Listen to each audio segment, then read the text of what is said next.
What's going on, everybody? I'm Zach from the Command Dudes, and you guessed it, Baldur's Gate just dropped Commander Legends 2.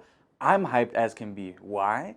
One of my favorite decks I've ever built, Dice Tribal, just got so much support, and I thought now would be the perfect time to share the deck with you guys to kind of do a little deep dive on it.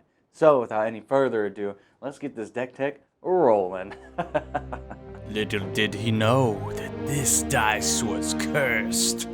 Each number corresponding to a different and cruel punishment, except for the 20. Who would dare to take these odds?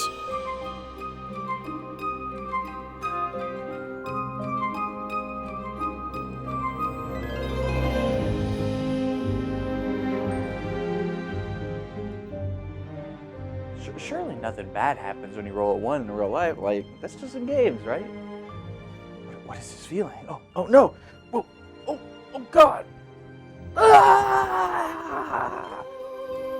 A Dice Tribal deck tech by the Command Dudes. Oh no! I've somehow shrunken down to miniature size. I'm on the table of the Command Dudes. What am I supposed to do? What's this? Oh my God! It's a card. This is what I wanted to talk about. It's Wyll, the new dice rolling commander. Wyll, Blade of Frontiers. For 1 and a red, you get a legendary creature, human, warlock, 1/1 creature. If you would roll 1 or more dice, instead, roll that many dice plus 1 and ignore the lowest roll. Whenever you roll 1 or more dice, put a +1/+1 counter on Wyll, Blade of Frontiers. Choose a background. Wyll is great for anything that involves dice. You're rolling dice, you want better odds, you get to roll a second one. In the command zone, it's awesome. For 2 mana, it's awesome. It grows. There's potential of maybe killing people with commander damage. It's all around a really strong commander in the red color, and it goes really well with the background that we've chose for it. Hey, check this thing out, guys. I realize I have this new power now that I'm small. If I snap, the card changes just like that. Now, this is the best background for Wyll, hands down. Clan Crafter, 1 and a blue, legendary enchantment background. Commander creatures you own have pay 2 mana, sacrifice an artifact, and then put a +1/+1 counter on this creature and draw a card. Now this is OP in this deck because we have the ability to make infinite mana and infinite artifacts, which means that we can use this background to draw our entire deck, make Wyll as big as there are cards in our library, and then hopefully use this to win. Now, compared to the other backgrounds, sure, one makes Wyll unblockable, which can be good for getting in commander damage. There's another one that can make Wyll a copy of creatures, which is really powerful if we're running Will Breaker, since it would allow us to steal all the creatures on the battlefield. But with Clan Crafter, it really gives us an outlet to use all of our resources to be able to actually win the game. And winning is what this deck wants to do. That is not up to the odds. Why are we running a dice rolling commander? Because we're going to be running cards like these. Boom, boom, boom, boom, boom. Now let's talk about why we are in red and blue. Well, these colors have the most impactful dice spells in my opinion. They either draw us cards, or they have board clear abilities or recursion, in the way the other colors just don't have. This being a combo deck, we will need this draw power and as much of the protection as blue has to offer to let us win. And we want to win via dice, so in this section, we're going to go over all the dice cards that have proven to be the most useful to me, having played this deck a bunch. Let's kick this thing off by talking about some of the draw spells in the deck that are really important to getting things going. We got Diviner's Portent for X and 3 blue. It's an instant. Roll a d20, add the number of cards in your hand, and then you get a 1 out of 14 option and a 15 plus option. 1 out of 14, draw X cards. It's awesome. That's basically Blue Sun Zenith. And then 15 plus, you scry X, then you draw X. It's almost as if, it's going to sound crazy, like you're drawing double X, because you get to search through them all and you say, I don't want these ones. You're looking for your combo pieces, then you get a second stab at it. It's a really good card. It helps you get to where you need to go. And the odds of getting a 15 plus when you add your hand to it and the d20 are very, very high. Especially if you have like already a kind of stacked hand. This is really good at getting you to where you need to be. It has got me out of countless bad situations, so I highly recommend this card if you're going with the dice strat. The next draw spell that we run that is also proven to be pretty wild, Arcane Endeavor. For 7 mana, it's 5 and 2 blue. It's sorcery. You roll 2 d8s and you choose 1 result. You draw cards equal to that result. So let's say you roll an 8. You draw 8 cards. Then you may cast an instant or sorcery with mana value less than or equal to the other result. So if you rolled the other dice, you rolled 6 or something like that, then you would draw 8, and then you cast a 6 mana or less spell from your hand. This is crazy good sometimes, and it's crazy bad other times. I've had it where I drew a 6 and then was able to cast a 1 mana spell, so it's not the best. But it's dice. We get 2 of them in this card, and you know, we're getting there. We're getting cards. We're casting things for free. That's what our deck wants to be doing, searching for our pieces. And it is an essential dice piece of that. So we like this card. We play this card. It's a fun card. You should run it too. Next up, we got Reckless Endeavor for 5 and 2 red. It's a sorcery. You roll 2d12 big dice. You choose one result, similar to the last one. Reckless Endeavor deals damage equal to the result to each creature, so it's a board clear. Then we create a number of treasure tokens equal to the other result. You know, sometimes you're just clearing a bunch of 1/1s, so you're really getting 2 chances to just generate a ton of mana. You could roll a d12 and you're gaining net mana from doing this if you pick treasures for that, and maybe you get a 1 and you board clear all the 1-drops and you're fighting some goblins or something. They're gone. So this card is not reliable at all, but it is very fun to use, and it can get you sometimes some lucky board clears. Maybe get in. Maybe Wyll is bigger than the amount of damage you're doing to the board, and then you can kill somebody with commander damage. Very versatile, very random and chaotic, but it can get the job done more often than not. So I really enjoy playing this card, and it's kind of like it's a surprise. No one's really upset when you board clear using this. It's a very fun card for everybody to play with. So I enjoy this card, and I think it's a necessity in any dice deck. Last but not least, one thing I found that happens a lot in this deck is that you have these combo pieces. They're all well-known combo pieces, and people will choose to interact with them when you play them. This card, Aberrant Mind Sorcerer, for 4 and a blue, it allows you to get these cards back. So it's a human, elf, shaman creature, 3/4. When it ETBs, choose target instant or sorcery in your graveyard, then roll a d20. 1 through 9, you put it on top of your library. 10 through 20, return the card to your hand. So now this is really good in this deck in particular because regardless of where it goes, with your background out, you can pay 2 mana to draw that card. If you're in a really big pickle, you can get that back and you can play those cards. A lot of the times, I'll use this when people level up, say my Basalt Monolith or my combo pieces like that. I can get other cards to kind of tutor out other things from the deck that allow me to continue my infinite combos in other ways that I wasn't originally planning. Earlier, I showcased some of the new dice cards, and these ones are the ones I'm really hyped for the deck. We got the Ancient Dragons. Both of them are awesome, the red and blue one. I'm more excited for the blue one, the Ancient Silver Dragon, for 6 and 2 blue. It's an 8/8 Elder Dragon with flying. It has some crazy tanks. Whenever Ancient Silver Dragon deals combat damage to a player, roll a d20. Draw cards equal to the result. You have no maximum hand size for the rest of the game. d20 for card draw? That's nuts. You could draw 20 cards or hitting somebody free. That's insane. You could draw 1.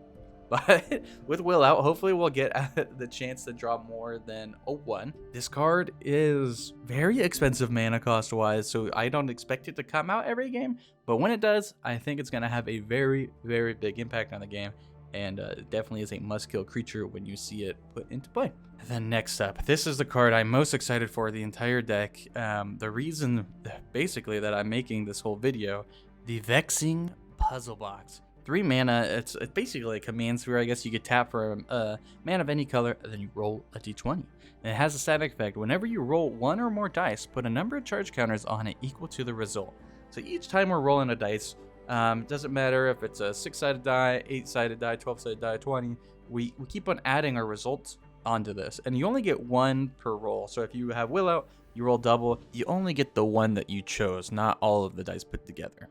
You put the amount of counters on the puzzle box equal to the result. It has the secondary mode of tapping it and removing 100 charge counters from it. You still keep it, you don't sacrifice it, it stays on the battlefield.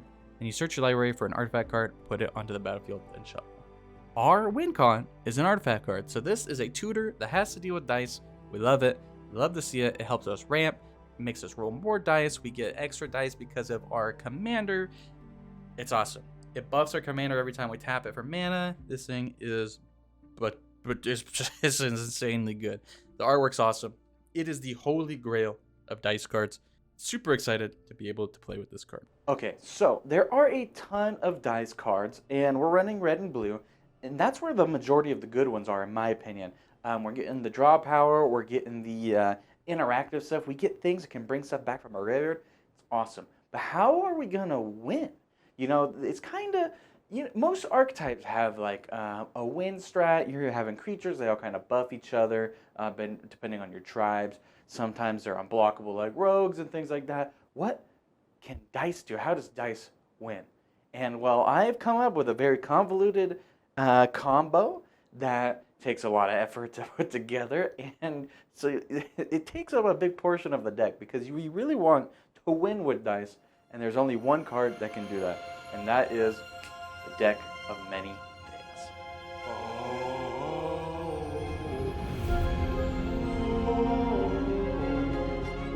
That's right, the deck of many things. You heard me right. That really bad mythic from the last D&D set is how we're gonna win using this deck.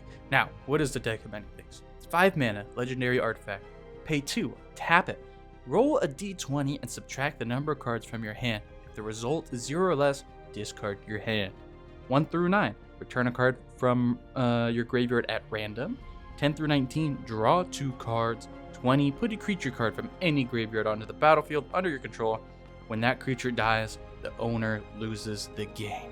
So, we are going to try and give ourselves the best odds to rolling d20s, getting those natty 20s, and then reanimating our opponent's creatures and then sacrificing them all to win on our turn. Now, the big flaw of this combo is that deck of many things is out to get us. The 1 through 9 adds cards to our hand, which makes us not able to roll 20s. 10 through 19 adds cards to our hand, so it makes us not able to roll 20s because of the first clause of deck of many things. So we need to fight around the card to be able to win, which makes us jump through a whole bunch of hoops, which I'm about to explain now.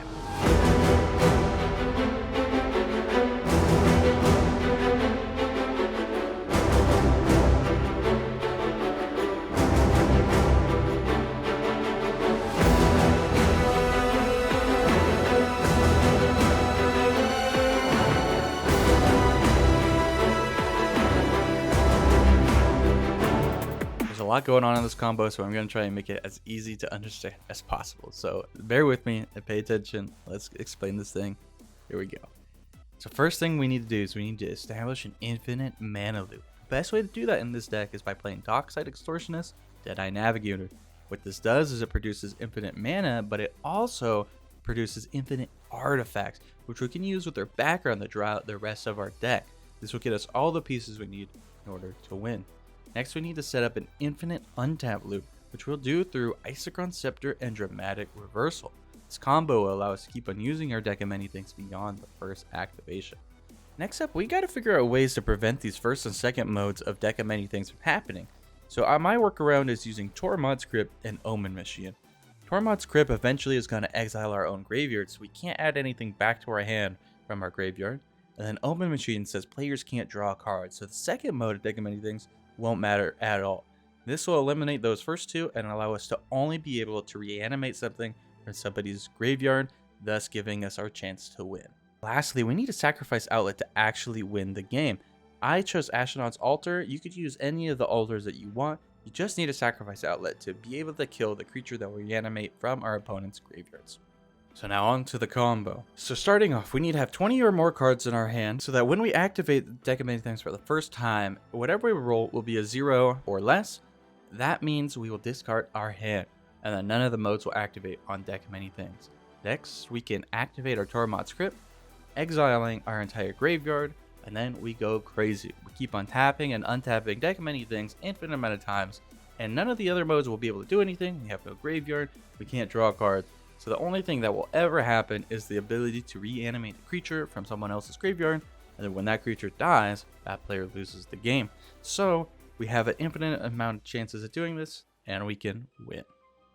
To summarize the power level of this deck and the way that I've if you check out the deck list down below, and if you're thinking about building it yourself, I would say it's a nice 7-8 zone. It can compete with really strong decks if it gets lucky, and it can compete with like maybe not super strong decks because it's not doing the craziest things in the world. It's very abusable, very like beatable. For example, blow up an Isochron Scepter as it's trying to imprint, the game's over for the deck. It can't really come back from losing the dramatic reversal. So things like that, very fragile, very easy to pick on. But I do think that this deck is like 3 cards away from being absolutely broken. If there was a card that was like some storm dice card or something like that where you can cast it over and over, like the critical hit, if you could get that to where somehow it's consistent, the deck would be insane, and it could be very easily broken in the near future. If they make any more D&D sets and they make more dice support, I'm thinking that this can get out of hand. But for now, it's just a pretty cool deck, very unique, and your friends will like it at first, they might hate it in the long run. All right. Anyways, that's little Zach's deck tech. Check you guys